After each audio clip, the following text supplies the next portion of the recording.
नमस्कार. मराठी मायबोली कथा या आपल्या यूट्यूब चॅनलवर तुमचं खूप खूप स्वागत आहे. भयकथा भाग 4. सोनाली खोलीत आली. बेडवर प्रिया गाढ झोपलेली होती. झोपेत ती अजूनच गोड निरागस दिसत होती.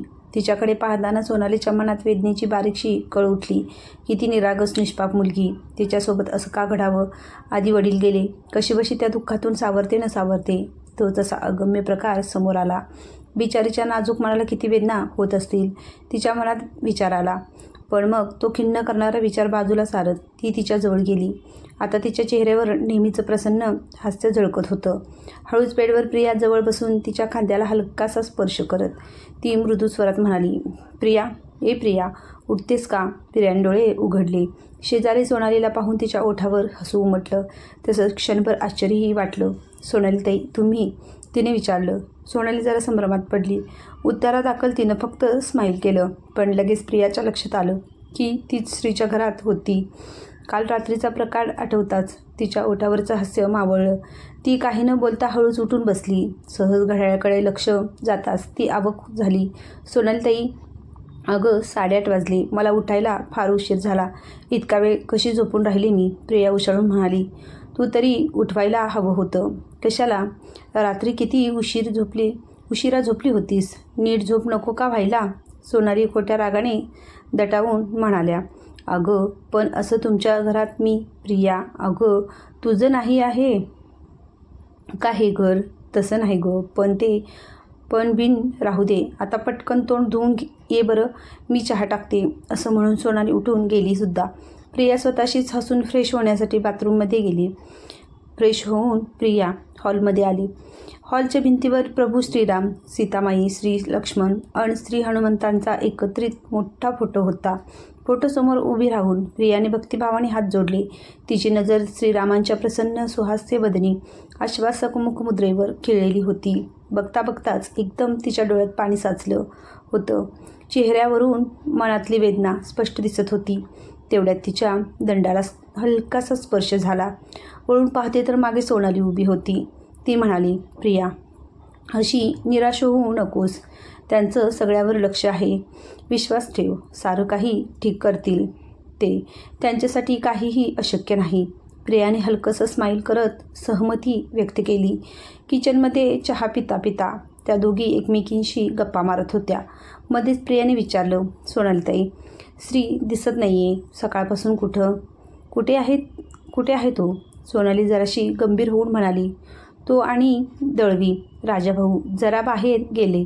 म्हणजे हो, तुझ्यापासून लपवायचं कारण नाही. या प्रकरणाच्या संबंधीच ते काहीतरी करत आहेत. अच्छा प्रिया, त्याने तुला इथेच थांबायला सांगितलं आहे. तुला घरून काही आणायचं असेल तर आपण चहा पिऊन झाल्यावर घेऊन येऊया. पुन्हा घरी जायच्या विचारानेच प्रियाच्या अंगावर काटा उभा राहिला. पण एकदा जायलाच हवं होतं. सोनालीने हळूवारपणे दरवाजा लोटताच तो करकरत उघडला गेला. प्रकाशाची एक सरळ अरुंद रेषा खालच्या फरशीवरून समोर दिसणाऱ्या बागावर पसरत गेली. प्रिया जागेवरूनच विस्फारित डोळ्यांनी समोर पाहत होती. सोनालीने तिचा हात घट्ट पकडून एक आश्वासक स्मित केलं. शेवटी एक दीर्घ निश्वास सोडून सगळा धीर गोळा करत प्रियाने आत पाऊल टाकलं. प्रिया, पटकन तुझ्या रूममध्ये जाऊन तुझं सामान घेऊन ये. खरं तर आता दिवसाढवळ्या भीती नाही, पण रिस्क घ्यायला नको हं, सोनाली म्हणाली. प्रिया चटचट पावलं उचलत आपल्या रूममध्ये गेली. काल घरी आल्यावर तिने बॅगमधून कपडे वगैरे काढून ठेवलेले नव्हते, त्यामुळे बराच वेळ वाचणार होता. इतर जे काही छोट्या मोठ्या गरजेच्या वस्तू होत्या त्या सर्व पटापटा गोळा करून ती बॅगमध्ये भरत होती. पण मध्येच कसलीशी चाहूल लागल्याने ती थांबली आणि तिने मागे वळून पाहिलं. हॉलमधल्या खिडकीपाशी उभी राहून सोनाली बाहेर पाहत होती. पण खरं तर तिच्या मनात प्रियाचेच विचार घोळत होते. एकदम तिच्या खांद्यावर हात पडल्याने ती दचकली. पण मग त्या हातावर आपला हात ठेवून हसतच मागे वळाली. मागे अर्थात प्रिया उभी होती. दोघीही एक क्षणभर एकटक एकमेकडे बघत उभ्या होत्या. मग प्रिया स्माईल करत म्हणाली, चल सोनालीताई. हो चल ना.